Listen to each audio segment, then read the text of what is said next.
네, 우리 시간이 되었습니다. 우리 다 같이 목도하심으로 1월 27일 화요일 새벽 하나님 앞에 예배드립니다.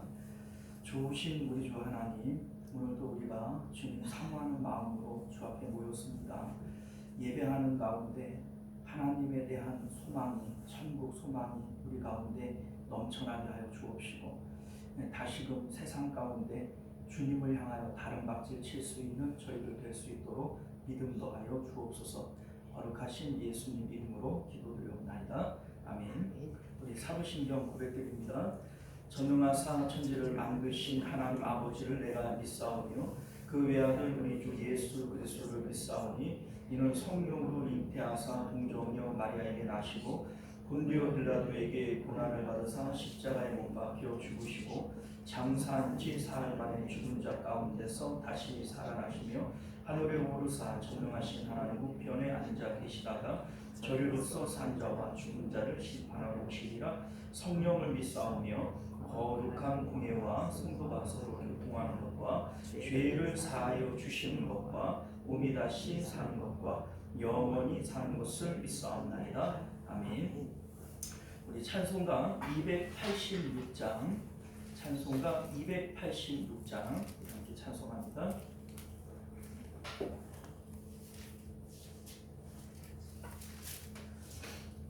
주 예수님 내 맘에 오사 날 붙들어 주시고 내 마음에 새 힘을 주사 늘 기쁘게 하소서. 찬송합니다.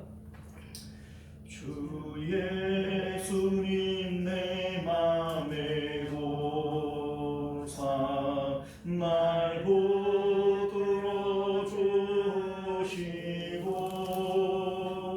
내 마음에 새 힘을 주사 늘 기쁘게 하소서.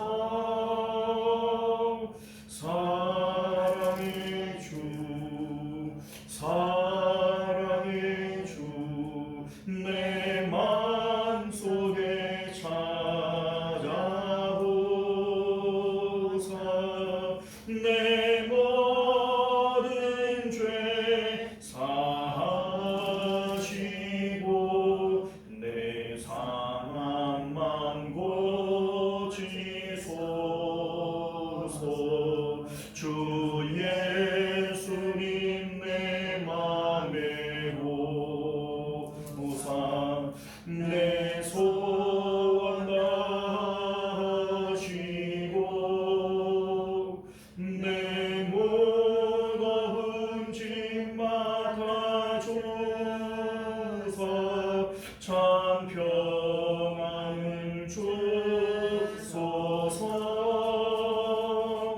사랑의 주 내 맘속에 찾아오사 내 모든 죄 사하시고 내 상한 맘 고치소서. 주 예수님 내 맘에 오사 날 정결케 하시고 그 은혜를 내 맘에 채워 늘 충만케 하소서.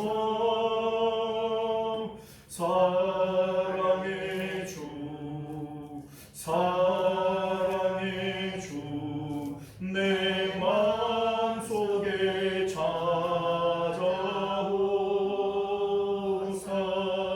내 모든 죄 사하시고 내 상한 맘 고치소서.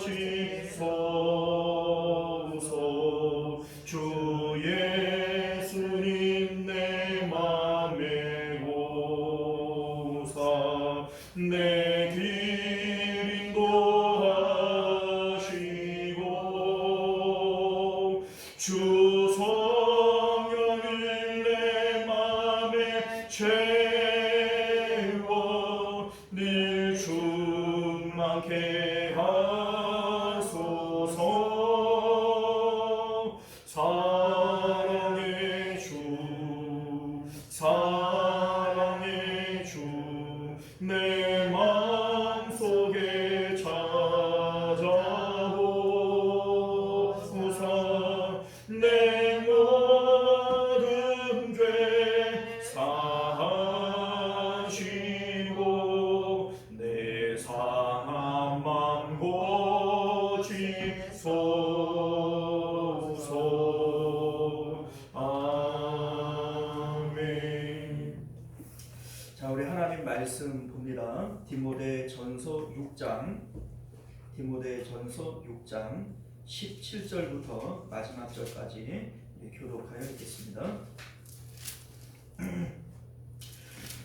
네가 이 세대에서 부한 자들을 명하여 마음을 높이지 말고 정함이 없는 재물에 소망을 두지 말고 오직 우리에게 모든 것을 후히 주사 누리게 하시는 하나님께 두며 선을 행하고 선한 삶을 하게 하고 나누어 주기를 좋아하며 더불어 너주는 자가 되게 하라. 이것이 장래에 자기를 위하여 좋은 터를 쌓아 참된 생명을 취하는 것이니라. 디모데야, 방금 믿음에 헛된 말과 거짓된 표현을 피하므로 내가 설득하는 것을 지키라. 함께 했습니다. 이것을 따르는 사람들이 있어 믿음에서 벗어나느니라. 은혜가 너희와 함께 있을지어다. 아멘. 자, 우리 함께 기도하겠습니다. 은혜로우시고 자비로우신 우리 주 하나님, 오늘도 우리가 주님의 복된 말씀을 통하여 천국 복음을 온전히 깨닫는 자들 되게 하시고 하나님 나라의 소망을 두고 오늘도 다른 각질 치는 저희들 되도록 은혜 베풀어 주옵소서. 예수님 이름으로 기도드리옵나이다. 아멘. 자, 오늘 우리는요 함께 읽은 본문의 말씀을 중심으로 부하려는 자들에게 복음을 선포하라 라고 하는 제목으로 하나님 말씀 나누도록 하겠습니다. 부하려는 자들에게 복음을 선포하라. 오늘로써 디모데 전서를 마무리하게 됩니다. 자, 그런데 지금까지 사도 바울은 선한 싸움을 중심으로 경건에 대한 말씀을 해오고 있었어요. 자, 그런데 6장에 들어서서 계속해서 부자에 대한 얘기를 하고 있습니다. 경건에 대한 얘기를 하다가 6장 이 마무리되어지는 이 6장에서는 부자에 대한 얘기를 계속 반복적으로 하고 있다는 거예요. 우리 이제 9절과 10절을 보면 부하려고 하는 자들과 돈을 사랑하는 자들, 이런 사람들에 대한 얘기를 하시고, 그리고 이제 11절 이하에 너 선한 싸움을 싸워야 된다 이 얘기를 다시 해요. 그리고 17절 이하에 부한 자들에게 명령하라, 이렇게 또다시 부자에 대한 얘기를 하고 있다는 것입니다. 자, 사도 바울은 왜 이렇게 부자에 대한 경고를 이제 디모데 전서 이 마지막 부분에 계속 반복적으로 하는 것일까? 자, 여기서 우리가 엄밀히 얘기를 하면 부자라고 하는 이 돈이 많음으로 부자에 대한 얘기를 하는 게 아니에요. 이것은 부자라고 하는 자의식을 갖고 있는 사람들, 소위 부자가 되려고 하는 사람들, 부자라고 하는 이 돈에 대한 집착을 갖고 있는 사람들, 이 사람들에 대한 얘기를 하고 있는 겁니다. 사실 그렇잖아요. 얼마까지 있어야 부자입니까? 얼마 이상은 부자고 얼마 이하는 가난하고 이런 건가요? 사실 그것도 정확한 구분이 없어요. 그러니까 여기서 부자가 되려고 하는 사람들, 이것은 결과적으로 돈이 주는 효용과 돈이라고 하는 것을 통하여 내 마음 가운데 나는 부자다라고 하는 자의식을 가지고 있는 이 마음을 얘기를 하는 것이지, 실질적으로 돈이 많기 때문에 그 사람은 뭐 잘못됐다 이렇게 말할 수는 없는 것이죠. 요한계시록 3장 17절 말씀을 보면 예수님께서 라오디게아 교회에게 이런 말씀을 해요. 네가 말하기를 나는 부자라 부요하여 부족한 것이 없다, 이렇게 얘기를 한다는 거예요. 이게 바로 부자 자의식이에요. 나는 부족한 게 없다, 이 얘기는 세상에 대해서 만족하고 있는 것이고 하나님께 대하여는 바람이 없는 것이고 이 사람은 세상 등졌어요? 아니면은 마음이 세상에 있어요? 세상에 지금 그거를 얘기하는 거예요. 결국 부하려고 하는 자들이라든지 부자라고 하는 자의식을 가지고 있는 사람은 복음과는 상극이다. 이거를 지금 말씀하고 있는 겁니다. 자, 그래서 뭐 우리 이제 구체적으로 뭐 얼마를 가졌기 때문에 부자다 이런 느낌이 아니에요.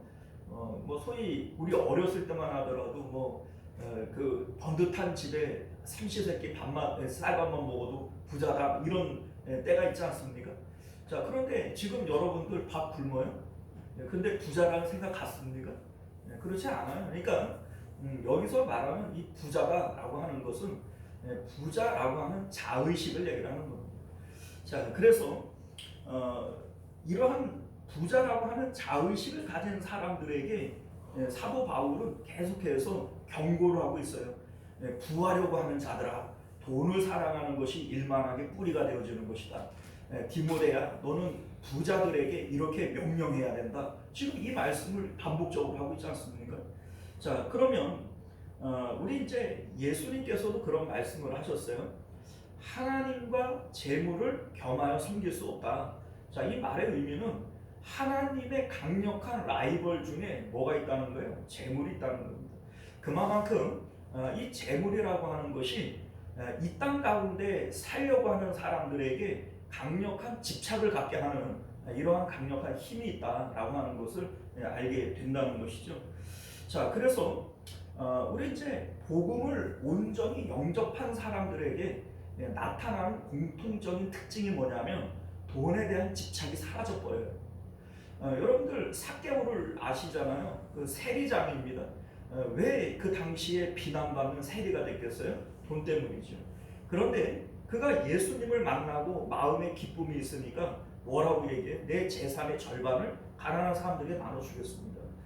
또한 내가 누군가에게 빼앗은 일이 있다면 내가 4배로 갚아주겠습니다. 돈에 대한 집착이 있으면 이럴 수 있나요? 그럴 수 없죠. 초대교회 때 성령 충만한 성도들은 자기 것을 더 이상 자기 것이라고 고집하지 않습니다. 사람들에게 필요에 따라 자기 것을 마음껏 나눠주고도 그들 가운데 기쁨이 있었다라고 하는 것을 성경이 말씀하고 있는 것이죠. 그 외에 뭐 에베소 교회에 있었던 일이라든지 빌립보 교회에 있었던 일이라든지 뭐 이런 모든 일들이 은혜 받은 사람들에게는 돈에 대한 집착이 없어지는 것이구나 라고 하는 것을 알게 한다는 것이죠. 자, 그런데 반면에 이 선민들에게 은혜가 사라지게 되어질 때 반드시 찾아오는 것이 뭐냐면 돈에 대한 집착입니다. 자, 이것은 우리 이제 성경 전체를 통해서 신구약 전체를 통해서 우리에게 보여주고 있는 이제 사실이에요. 자, 이를테면 이스라엘 백성들이 애굽에서 하나님의 10가지 제형을 체험을 했고 광야 40년에 하나님의 특별한 돌보심을 체험을 했어요. 그리고 가나안 땅에 들어왔습니다. 자, 그런데 하나님이 먹이시고 입히시고 기르신다라고 하는 것을 이 광야 40년을 통해서 충분히 배웠지 않았겠어요? 그런데 이 이스라엘 백성들이 가나안 땅에서 오래 살지는 못했어요. 가나안 땅에서 쫓겨남을 당합니다. 이유가 뭐예요? 성경은 이유를 분명히 밝히고 있는데 바알과 아세라를 섬겼기 때문이다. 이런 얘기를 합니다. 여러분들 바알과 아세라가 뭐하는 신이죠? 풍요와 다산의 신이에요. 이게 돈이에요, 돈. 풍요와 다산이 이게 돈을 상징하는 거 아닙니까? 자, 그러니까 구약 시대의 이스라엘 백성들이 뭐 때문에 무너졌어요? 돈 때문에 무너진 거예요. 그래서 바벨론으로 끌려갔는데 이들이 돌아올 때에 이 마음에 아주 각오를 단단히 합니다. 이제는 우리가 하나님 말씀으로 살아야 되겠다. 이제 각오를 단단히 하고 70년 만에 돌아와요. 그래서 만들어진 것이 바리새인들입니다. 이 바리새인들은 말씀 철저하게 지키겠습니다. 이것을 다짐하며 만들어진 것이 파리우스들, 구별된 자들, 이 바리새인들이에요. 구약 시대에는 구약 성경에 바리새인들 나와요? 안 나오죠. 그러니까 이들이 이제는 하나님 말씀대로만 살겠습니다. 이 각오하고서는 만들어진 사람들이 바리새인들이에요. 그런데 예수님 당시에 이 바리새인들을 향하여 예수님이 뭐라고 얘기를 하냐면 그들은 돈을 사랑하는 자들이고 과부의 가산을 삼키는 자들이다, 이런 얘기를 합니다. 결국 그렇게 각오하고 시작한 바리새인들이 뭐에 무너졌어요? 돈에 무너졌어요. 자, 그리고 당시 예수님 당시에 대제사장들, 또 뭐 이런 제사장 계급들, 이 사두개인들, 이들이 결국 뭐에 무너졌냐면 역시 그들도 돈에 무너졌습니다. 성전을 돈 바꾸는 사람들, 또 뭐 장사하는 사람들, 이 사람들에게 대여를 해주고, 그러니까 성전 대여업을 한 거예요. 그러니까 부동산 임대를 한 거죠. 자, 그리고 막대한 수입을 거둬들입니다. 예수님께서 노끈으로 채찍을 만드셔서 그들을 내쫓고 하시는 말씀이 뭐예요? 내 아버지의 집을 왜 강도의 굴열로 만들었느냐, 이렇게 말씀하십니다. 결국 그들이 뭐에 무너진 거예요? 돈에 무너진 겁니다. 초대교회 때 지금 사도 바울이 부하려고 하는 자들아, 그러면 이 초대교회 이 당시에도 돈에 무너지고 있는 자들이 있었다는 거예요? 없었다는 거예요? 있다는 거죠. 중세 시대에도 역시 마찬가지입니다. 중세 교회가 우리 이제 종교 개혁이 일어나잖아요. 근데 종교 개혁의 발단이 되어진 것이 뭐냐면 성 베드로 성당을 이 레오 10세라고 하는 교황이 이제 건축을 해요. 그런데 너무 이제 막대한 돈이 들어가니까는 면죄부를 판매를 합니다. 면죄부가 뭐예요? 죄를 용서해 준다는 징서예요. 여러분들 성경에 이런 게 있을 수 있나요?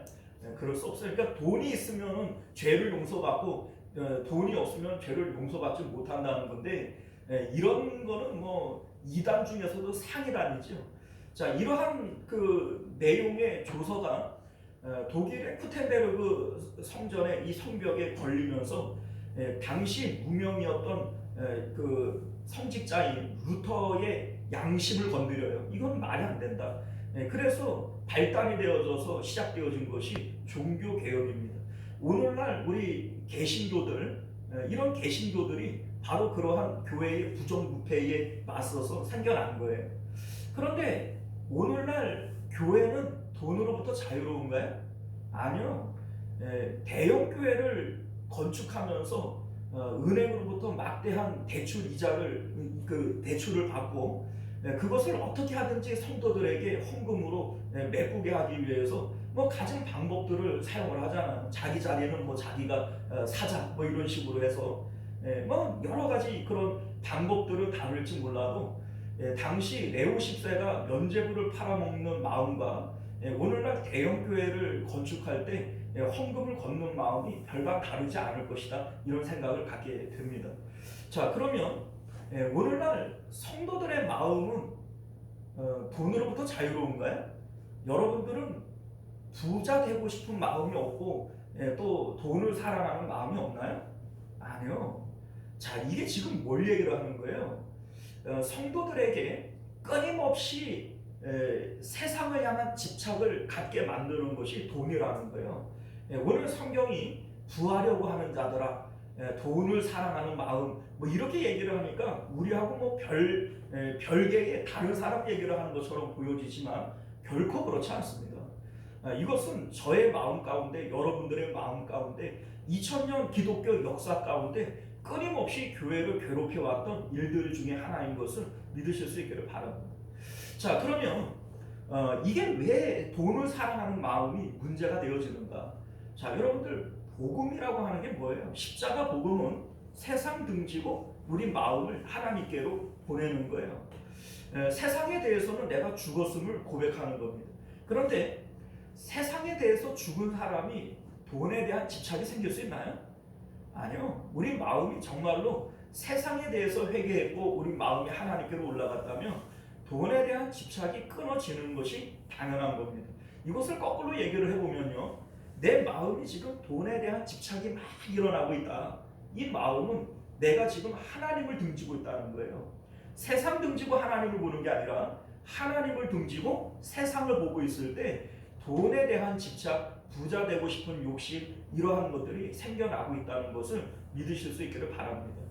자, 그러니까 이 세상 어느 누구나 부자 되려고 하는 마음이 없는 사람은 없을 것이고, 돈을 사랑하지 않는 사람은 없을 겁니다. 그런데 이것은 복음과는 상극인 거예요. 복음과는 아주 대치가 되어지는 거예요. 자, 그렇기 때문에 이러한 마음들이 우리 가운데 생겨날 때마다 우리는 다시금 복음을 우리 스스로에게 선포해야 된다는 것이죠. 자, 그러한 의미에서 오늘 17절에 사도 바울이 디모데에게 말씀하고 있는 겁니다. 자, 우리 17절 말씀 같이 한번 읽어봅니다.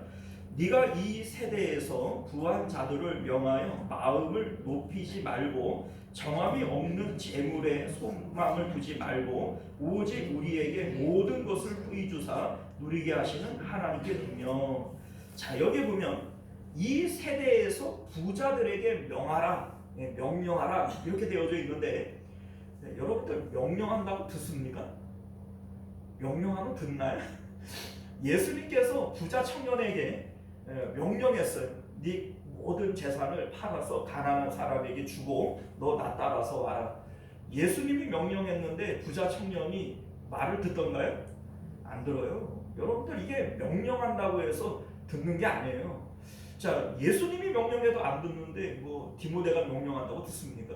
자, 그럼에도 불구하고 이 말씀은 그 십자가 복음을 날마다 선포하라는 거예요. 그것을 듣고 안 듣고는 그들의 몫이죠. 그 말씀을 듣는 사람도 있을 것이고 듣지 못하는 사람도 있을 거예요. 그러나 말씀을 선포해야 하는 것은 목회자로서의 이 책임인 것이죠.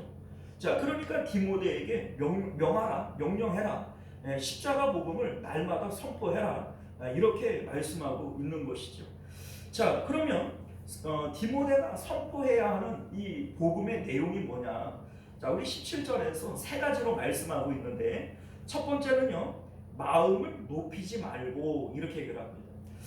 마음을 높이지 않는다. 이게 어떤 의미냐면요, 부자가 되려고 하는 마음의 첫 번째 속성은 높아지려고 하는 마음이에요. 자, 이게 왜 그런지를 한번 보면 이래요. 우리는 재물이라고 하는 것, 남들이 부러워하고 남들에게 없는 그것이 나에게 많이 있을 때 우리 마음이 그것을 발판 삼아서 높이 올라가 버려요. 자, 이를테면 돈이 많은 사람들은 어딜 가더라도 특별 대우를 받지 않습니까? 뭐 이를테면 백화점에 가면 뭐 1억 이상 쓰는 사람들은 뭐 VVIP 뭐 이렇게 해가지고서는 주차장에도 안 들어가요. 그냥 그 백화점 그 문 앞에 딱 세우고 그냥 내려서 가면은 주차도 막 다 해주고 뭐 그러잖아요. 뭐 그 중에서도 VVVIP 그 뭐 1년에 10억 이상 쓰는 사람이래요. 이 사람들은 그 사람들만을 위해서 따로 파티를 열어주고 뭐 그 새로 나오는 어떤 물건들을 선보이고 뭐 이렇게 하는 거예요. 특별해요, 안 특별해요? 특별하죠. 비행기를 타더라도 뭐 우리 같은 사람들은 막 줄 길게 서가지고 티켓팅하고 막 이렇게 하는데 그 뭡니까 퍼스트 클래스 타는 사람들은 그런 거 없어요. 그냥 프리패스예요. 그냥 어서 오십시오 이러면 들어가 버리는 거예요. 특별하죠. 그 이제 공연을 보더라도 SS석 뭐 다른 데보다도 4배 5배 비싼 그러한 자리들은 들어가는 입구부터가 달라요. 그러니까 다른 사람들 뭐 그 표 검사하고 막 이렇게 들어갈 때 이 사람들은 그냥 그 다른 그 출입구로다가 편안하게 들어가서 다른 사람 그 간섭 안 받고 가장 좋은 자리에 앉아서 관람한단 말이죠. 특별하죠. 여러분들도 그런 것 누려보고 싶지 않습니까? 자, 그런데 여러분들 이러한 일들을 우리가 당하게 되어질 때 우리 마음이 높아지는 거예요. 세상에 오래오래 살고 싶어요? 하나님 나라 가고 싶어요? 여러분들, 그래서 예수님께서 가난한 자가 복이 있다 이렇게 말씀하신 거예요. 가난한 자들은 이 세상에 더 이상 살고 싶은 마음이 없어요. 세상에 대한 미련이 끊어져 버리는 거예요. 애통하는 자가 복이 있고 가난한 자가 복이 있고 의에 줄이고 목마른 자가 왜 복이 있습니까? 이 세상에 대한 집착이 끊어져 버리는 거예요.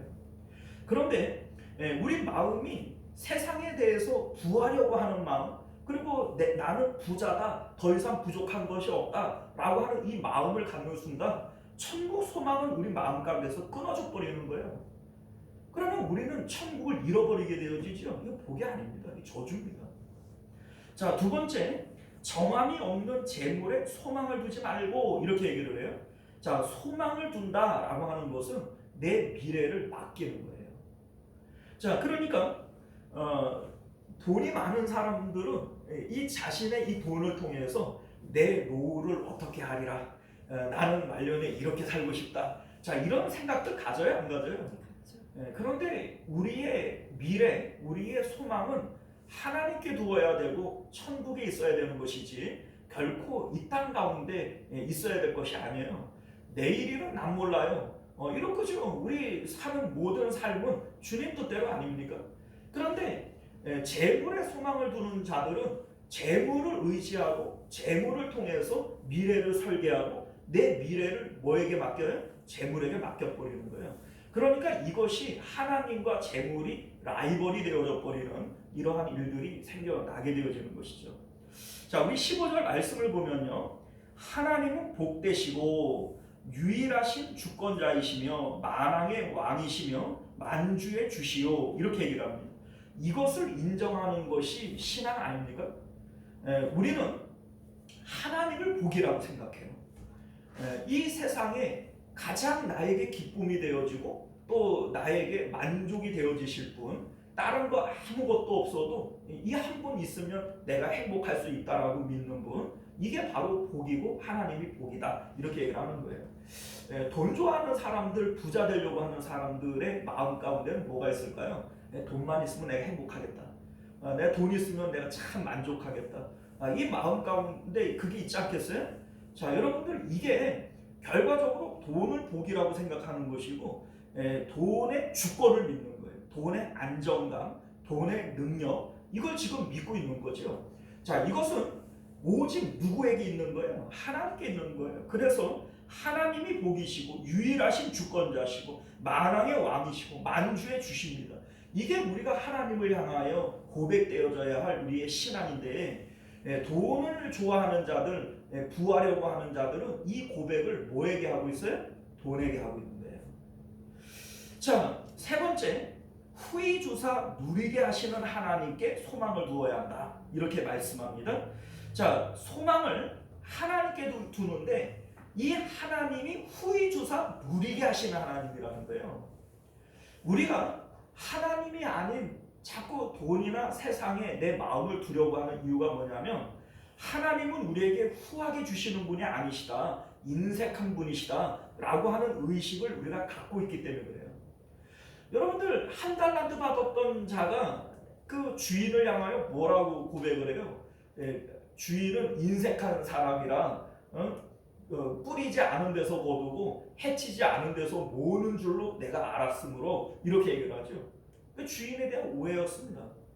자, 그런데 오늘날 우리들의 마음이 그 한 달란트 받았던 자, 결코 바깥 어두운데 내쫓긴 자의 마음처럼 하나님을 향하여 인색한 분으로, 후히 주지 않는 분으로 자꾸 그렇게 인식을 한다는 겁니다.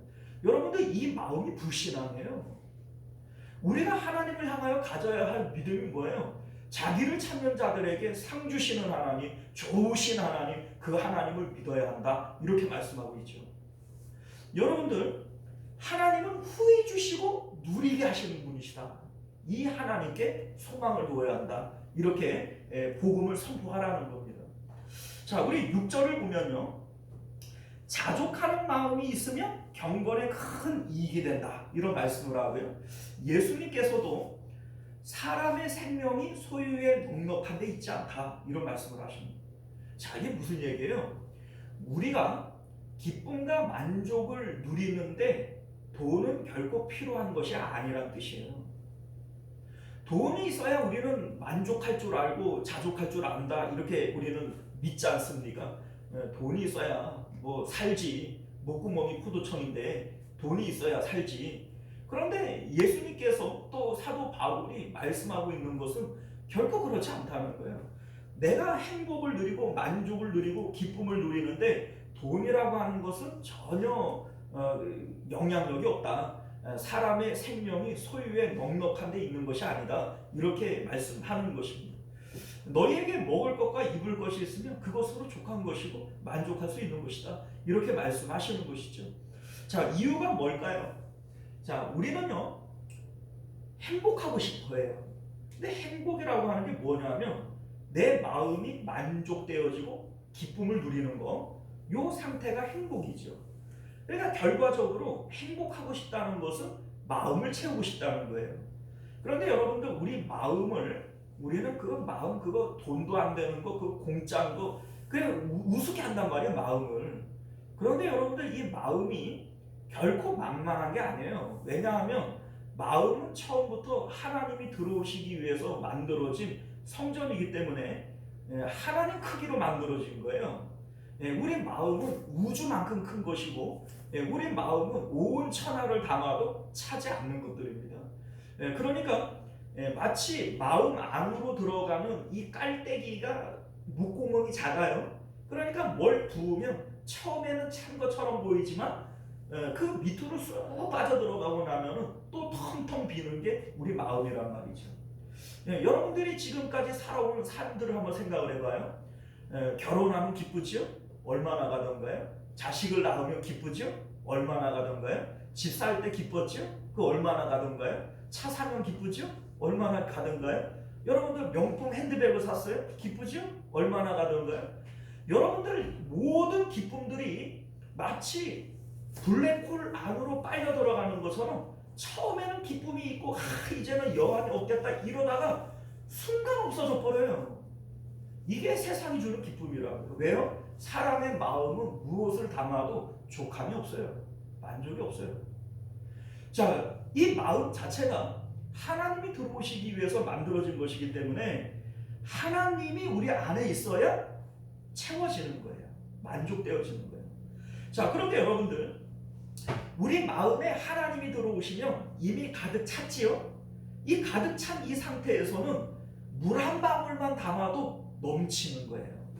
여러분들 은혜라고 하는 것은 넘쳐야 은혜입니다. 내 잔이 넘치나이다. 이렇게 고백을 하죠.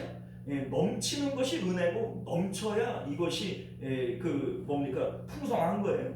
자, 그런데 하나님이 내 마음 가운데 들어오시면 딱 맞게 들어오는 거죠. 하나님 크기니까. 하나님이 내 마음에 들어오시면 하나님은 내 마음을 가득 채우시지 넘치지 않아요. 그런데 그 다음에 주어지는 모든 것들은 넘치는 것들이 되어져요.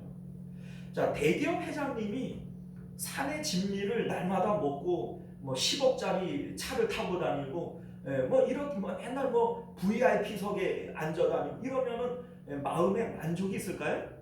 아니요. 그분도 처음에는 만족이 있었겠죠. 그런데 시간이 지나가면서 만족이 사라져 버려요. 마음에 근심이 쌓입니다. 자, 그런데 하나님이 내 마음에 채워지면 300만 원짜리 마티즈를 끌고 다녀도 내 마음에 좋게요. 왜냐하면 나는 이미 하나님으로 만족되어져 있는데 그 다음에 주어지는 것은 300만 원짜리 아니라 100만 원짜리 차를 타도 그 다음에는 이게 남는 게 돼버리는 거예요. 이게 바로 오늘 사도 바울이 우리에게 말씀하시는 자족의 마음인 것을 믿으실 수 있기를 바랍니다. 하나님이 채워지면 물 한 방울조차도 더 이상 내 마음에 담을 곳이 없어요. 그러니까 물 한 방울만 주어져도 그것은 흘러 넘치는 것이 돼버리고 마는 겁니다.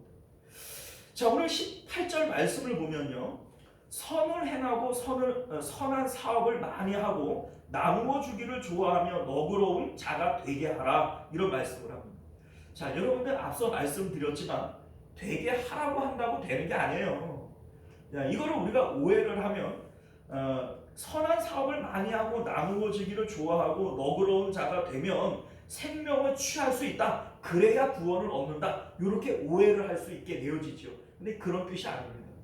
자, 이 말씀은 어떤 의미냐면, 자, 내 마음이 세상에 대해서 죽어요. 십자가를 통해서 내가 마음이 세상에 죽으면 더 이상 재물에 대한 소유권이 내게 있나요? 없어요. 그러니까 나에게 재물이 있다고 해도 세상에 대한 죽은 마음을 갖고 있을 때에는 그 재물에 대한 소유권 자체가 나에게 없어져 버리게 되어져요. 자, 그런 상태에서는 분명히 나에게 재물이 있지만 이거는 내 것이 아니에요. 우리가 이 마음을 청지기 정신 이렇게 얘기를 하는 겁니다. 내 재물이지만 내 것이 아닙니다. 이건 나는 세상에 대해서 죽었고 이제 내 삶은 주님 것이니 이 주님 겁니다. 이게 바로 청지기 정신이죠. 자, 이렇게 되어질 때 내 모든 재물은 하나님의 선한 사업을 위한 재료로 쓰여지는 거예요. 자, 그러니까 하나님께서 나에게 선한 일을 행하라, 선한 사업을 하고 나누어지기를 좋아하라, 너그러운 마음을 가져라, 이렇게 우리에게 명령하실 때 내가 가진 모든 재물은 주님의 그 뜻을 따라 사용되어지게 되어진다. 이것을 지금 말씀하고 있는 거예요. 자, 이렇게 하는 것이 우리 19절 말씀을 보면요, 이것이 장래에 자기를 위하여 좋은 터를 쌓아 참된 생명을 취하는 것이니라, 이런 말씀을 해요. 자, 우리 예수님께서도 동일한 말씀하시죠. 너희를 위하여 재물을 땅에다 쌓지 말아라. 오직 너희를 위하여 보물을 하늘에 쌓아야 한다. 이 말씀하시는 것을 우리가 보게 됩니다. 자, 여러분들, 우리 마음이 날마다 십자가를 통해서 하늘로 올라가요.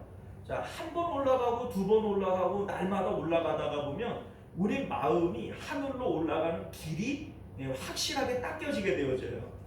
그리고 내 마음이 하늘에 한 번 올라가고 두 번 올라가고 세 번 올라가면 그 하늘에 내가 올라가는 그 자리의 터가 다져지게 되어지는 거예요. 지금 그 말씀하고 있는 겁니다. 좋은 터를 쌓아 참된 생명을 취하는 것이다, 이렇게 얘기를 하죠. 자, 여러분들, 세상에 대한, 돈에 대한 집착이 없는 사람이 있나요?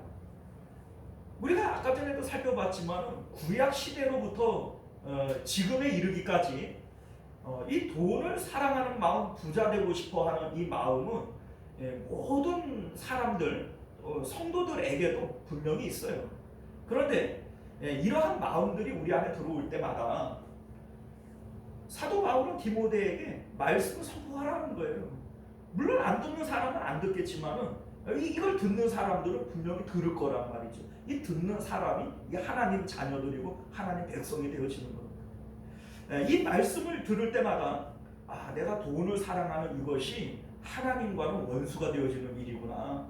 내가 돈을 사랑하고 세상의 만족을 누리는 이것이 마음으로는 천국을 잃어버리는 것이구나. 이것을 받아들이고 깨닫고, 그리고 마음을 십자가를 통해서 날마다 세상에서 떼어 하나님께로 올려보내는 거예요. 그렇게 함으로써 너희가 천국에 너희의 터를 다질 수가 있는 것이다. 이렇게 지금 말씀하고 있는 것임을 믿으실 수 있기를 바랍니다. 사랑하는 성도 여러분, 이제 말씀을 맺도록 하겠습니다. 사도 바울은 선한 싸움에 대한 내용을 계속해 왔어요. 그리고 선한 싸움의 승리자들에게 나타날 이제 반응이 경건이라는 겁니다. 하나님을 만난 자들에게 하나님을 만난 흔적으로서의 경건이 생겨나요. 그런데 이때에 교회 안에는 거짓 경건자들이 생긴다는 겁니다. 하나님을 정말로 만나는 것이 이 복음의 목적인데 하나님을 못 만나는 거예요. 하나님을 만나지를 못하니까는 다른 교훈을 따르게 되어지는데, 이 다른 교훈이 뭐냐면 경건을 자기 이익을 얻을 기회로 삼는 것이죠. 그래서 성경 여기저기에서 하나님 믿으면은 부자 만들어 준댔다, 형통하게 준댔다, 이런 궤변들을 늘어놓으면서 마음을 세상에 갖다 붙여버리는 거예요. 그리고 그것을 합당한 것으로 여기게 만드는 거예요. 여러분들, 이러한 일들이 있을 것을 지금 경고하고 있는 것이고, 이제 디모데에게 너는 이러한 자들에게 날마다 십자가 복음을 선포해야 한다, 이렇게 말씀하고 있음을 믿으실 수 있기를 바랍니다. 여러분들, 우리가 하나님을 마음으로 만나지를 못하면 이러한 일들이 분명히 나타나요. 이게 남 얘기가 아닙니다. 이게 남 얘기가 아니에요. 성경에서 막 이렇게 얘기를 하니까 나는 아니지. 이게 왜 내가 아닐까? 나지. 나도 하나님을 마음으로 체험하지를 못하고 만나지를 못하면 그 다음에는 세상을 향하여 손으로 만질 수 있고 느낄 수 있는 세상에 대한 집착이 일어나는 거예요. 왜냐하면 비어있는 마음은 뭔가라도 내가 채워야 되니까. 그게 바로 돈을 향한 욕심으로 나타나는 겁니다.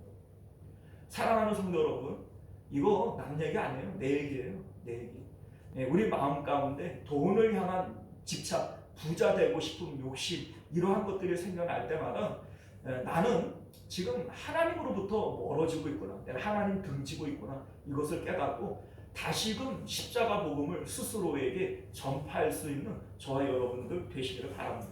기도합니다. 은혜로우시고 자비로우신 우리 주 하나님, 오늘도 우리에게 주시는 하나님의 귀한 말씀을 따라 복음과 재물을 사랑하는 마음은 라이벌 관계요, 또 상극인 것을 우리로 깨달아 알게 해 주셔서 우리 마음 가운데 부하려고 하는 마음, 돈을 사랑하는 마음, 이러한 집착들이 생겨날 때마다 다시금 십자가 복음을 우리 스스로에게 전파할 수 있는 믿음을 허락하여 주옵소서. 거룩하신 예수님 이름으로 간절히 기도드리옵나이다. 아멘. 주기도문으로 예배 마칩니다. 하늘에 계신 우리 아버지여, 이름이 거룩히 여김을 받으시오며 나라가 임하시오며 뜻이 하늘에서 이루어진 것 같이 땅에서도 이루어지이다. 오늘 우리에게 일용할 양식을 주시옵고 우리가 우리에게 죄 지은 자를 사하여 준 것 같이 우리 죄를 사하여 주시옵고 우리를 시험에 들게 하지 마시옵고 다만 악에서 구하시옵소서. 나라와 권세와 영광이 아버지께 영원히 있사옵나이다. 아멘. 자, 우리 계속해서 함께 기도하실 때 먼저는 말씀을 기억하시며 기도하시고요. 또 나라와 민족을 위해서, 가정과 자녀들을 위해서, 교회의 부흥과 또 우리 환우들을 위해서 함께 기도해 주시기를 바랍니다. 주여 한번 외치고 기도하겠습니다. 주여